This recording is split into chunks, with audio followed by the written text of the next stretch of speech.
The investigation into the non-existent ties between Russia and the campaign of President Donald Trump has officially gone too far. A new report now shows that President Trump was correct all along about the nefarious activities being conducted by the deep state to end his presidency. The news has increased calls from many to end Robert Mueller's investigation. According to NBC News, federal authorities wiretapped the phone of the president's personal attorney Michael Cohen, and as President Trump said around a year ago, the president himself has been spied on. NBC also reported that during the wiretap of Cohen's phone, at a minimum, one phone call to the White House was spied on. The wiretap was in place weeks before the raid on Cohen's New York office and home by FBI agents on April 9.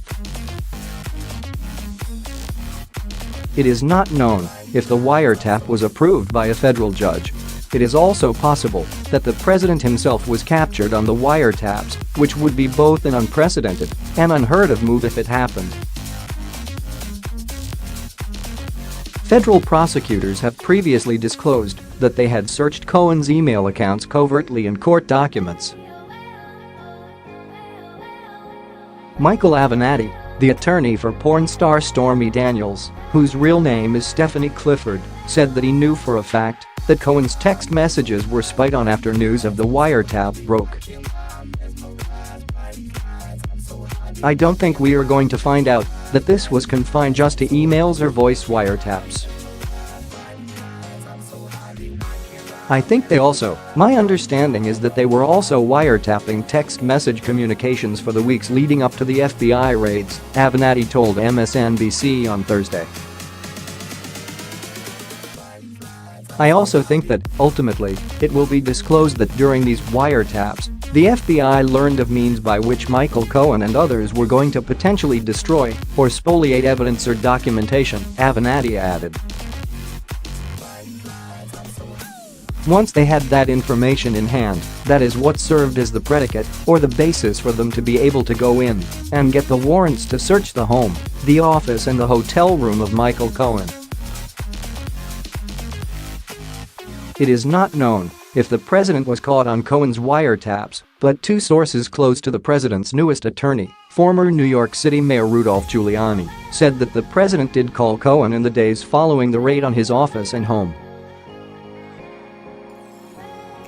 The sources said that Cohen told President Trump to not call him again out of concern for the president being wiretapped. The question now is, were the wiretaps approved by a federal judge? And, if they were, on what basis were they approved? The affidavits are typically highly detailed and carefully vetted by experienced lawyers. In all cases, the wiretap must be approved by a federal judge, former U.S. Attorney Chuck Rosenberg, who now works as an analyst for NBC, said. "This is an exacting process where the government must demonstrate to a federal judge that there is an ongoing crime."